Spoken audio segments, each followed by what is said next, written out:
감남산 집중기도회 그 12번째 18일차 시작하도록 하겠습니다. 일곱 여정에 대해서 계속 알아보고 있는데 그 세 번째입니다. 10가지 발판, 10가지 신앙 발판입니다. 그거에 대해서 알아보도록 하겠습니다.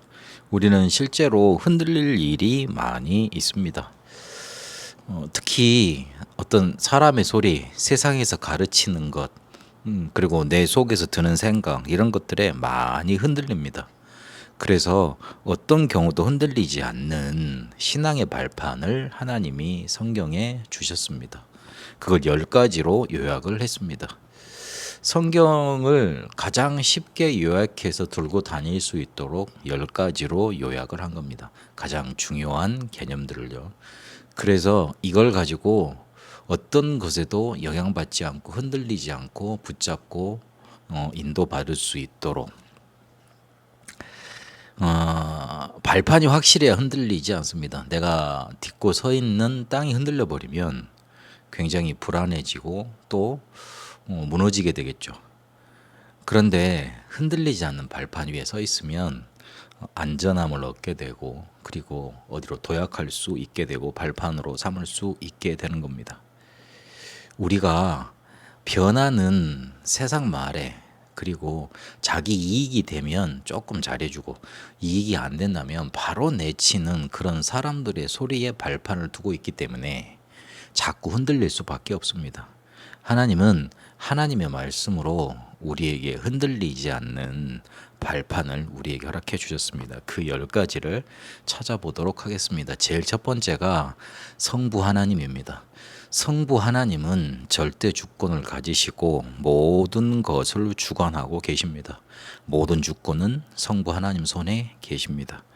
그래서 그 속에서 말씀 성취, 기도 응답, 구원 사역이 이루어지고 있습니다. 역대상 29장 10절에서 14절까지 다윗이 성전을 짓기 위해서 헌금을 다 해놓고 그러면 우리가 정말 하나님께 우리의 모든 것을 다 드렸으니 우리가 정말 잘했다 축하하고 그래야 될 거 아닙니까? 그런데 내가 이거 드릴 수 있는 것도 하나님이 축복하셔서 하신 거고 그리고 이 마음까지도 하나님이 주신 거라고 하나님께 모든 영광을 돌려드립니다. 모든 것이 하나님의 주권 속에서 이루어진 것임을 다윗은 알았기 때문에 그렇습니다. 그러면 이 하나님께서 모든 역사를 주관하시는 방법이 뭐였냐면 예수 그리스도였습니다. 이 그리스도를 약속하시고 그 그리스도를 보내셨고 그 분이 모든 문제 해결하셨고 그리고 그 분이 다시 오신다는 그 예수 그리스도 중심으로 모든 역사가 이루어지고 흥망성쇠가 그분 중심으로 이루어졌습니다.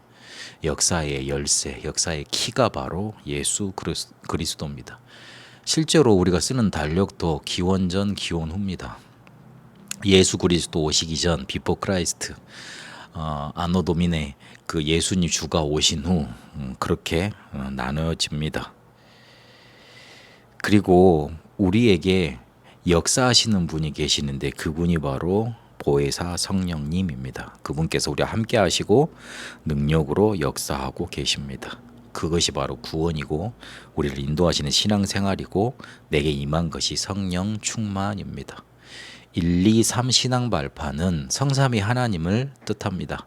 성부 하나님이 절대 주권을 가지시고 모든 것을 인도하고 계시고 성자 그리스도 예수께서 모든 역사를 주관하셨습니다. 그 중심으로 주관이 됐습니다. 그리고 성령께서 지금도 능력으로 우리 함께하고 계십니다. 그분이 우리에게 보증서를 하나 주셨는데 그게 바로 성경입니다. 성경을 통해서 살아나고 그리고 생명을 얻고 바른 교훈을 얻고 옳은 길로 갈 수 있는 겁니다. 그게 바로 하나님의 말씀입니다. 성경을 보증서로 주셨습니다. 그러면 우리를 어떻게 만드셨냐면 하나님의 성전으로 만드셔서 세상과 구별된 세상의 방법으로 살아가지 않아도 되는 세상의 저주 재앙에서 벗어난 그런 성도 하나님의 자녀로 삼으셨습니다. 우리가 바로 하나님의 성전입니다. 고린도전서 3장 16절입니다. 그래서 우리가 살고 있는 현장이 하나님은 선교지로 명명하시고 축복하시는 겁니다.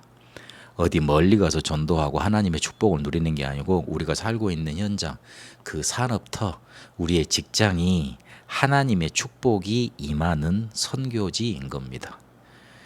대부분 신학을 하고 뭔가 많이 해서 공부를 많이 하면 하나님의 일을 사명을 감당할 수 있다, 그렇게 알고 있습니다. 아닙니다. 성삼위 하나님이 말씀을 우리에게 보증서로 주셨고 우리 안에 성전 삼고 계시기 때문에 우리가 가는 곳에 하나님이 주인 되시고 거기에 역사하시는 겁니다. 그래서 그곳이 사람 살아나는, 생명 살아나는 선교지가 되는 겁니다. 그 선교지에서 하나님은 생사화복의 주관자로 통치하십니다. 우리가 하나님의 낯을 피해서 새벽에 날개를 펴서 저 바다 땅끝까지 가도 거기에도 하나님 계신다고 그랬습니다. 우리의 안고 일어서고 하는 모든 것들을 하나님이 주관하시고 알고 계십니다. 그래서 우리 현장에서 일어나는 모든 생사화복이 하나님의 주권 안에서, 그 속에서 이루어지는 겁니다. 그런데 우리의 인생은 시한부입니다. 그렇게 하나님은 우리의 인생을 섭리 가운데 인도하십니다. 우리의 인생은 단 한 번입니다. 무한히 살 수 있는 게 아닙니다. 반복돼서 살 수 있는 게 아닙니다. 그래서 윤회설은 거짓말입니다. 귀신이 속이는 말입니다. 한 번 죽는 것으로 한 번 죽는 거 정해져 있고 그 뒤에는 심판이 있다. 히브리서 9장 27절에 말하고 있습니다. 그래서 그 죽음 뒤에는 하나님의 심판이 있습니다. 우리가 가야 될 곳이 있는 겁니다. 돌아가야 될 본향이 있고 거기로 돌아가는 겁니다.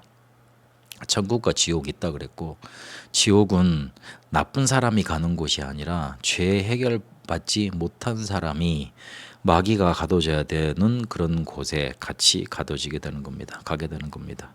천국은 착한 사람이 가는 곳이 아니고 죄 문제 해결받는 사람이 하나님의 자녀인 본향 천국으로 가게 되는 겁니다. 늘 귀신이 따라다니며 괴롭히다가 지옥으로 같이 갑니다. 천사가 수정 들고 보호하고 심부름하고 그렇게 하면서 그러다가 마지막 영혼이 떠난 날 천국으로 인도받게 되는 겁니다. 하나님은 그래서 우리 인생이 살아있을 때, 그때 전도한 그 상급, 전도자를 위한 일, 전도를 위한 일, 상급 잃지 않는다고 그랬습니다. 냉수 한 그릇이라도요. 그래서 그게 응답으로 연결이 됩니다. 이 10가지 신앙 발판 가지고 불신앙의 동기를 바꿔야 됩니다. 결국 실패되는 거는 내 생각이 옳다고 생각하기 때문에 실패합니다. 이거는 신앙생활에만 국한된 게 아닙니다. 내 생각만 막 고집하고 가다가 실패하는 경우가 너무 많이 있습니다. 세상에도 많이 그렇습니다. 하나님의 것이 옳고 내 생각 틀린 겁니다. 그래서 하나님은 우리 하나님 자녀, 그리고 하나님 자녀들이 모인 교회, 그 하나님 자녀들이 있는 처소, 있는 곳에 하나님의 목적을 갖고 계십니다. 그렇게 목적을 이루어가고 계십니다. 어떤 경우에도 흔들리지 않는 10가지 신앙 발판을 주셨습니다. 잘 이해를 해야 됩니다. 어떤 경우에도 흔들리지 말라 한 게 아닙니다. 어떤 경우에도 이 10가지 발판을 우리가 정말로 붙잡고 누리고 있으면 흔들려지질 않습니다. 왜냐하면 우리가 중심이 아니잖아요. 하나님이 중심이잖아요.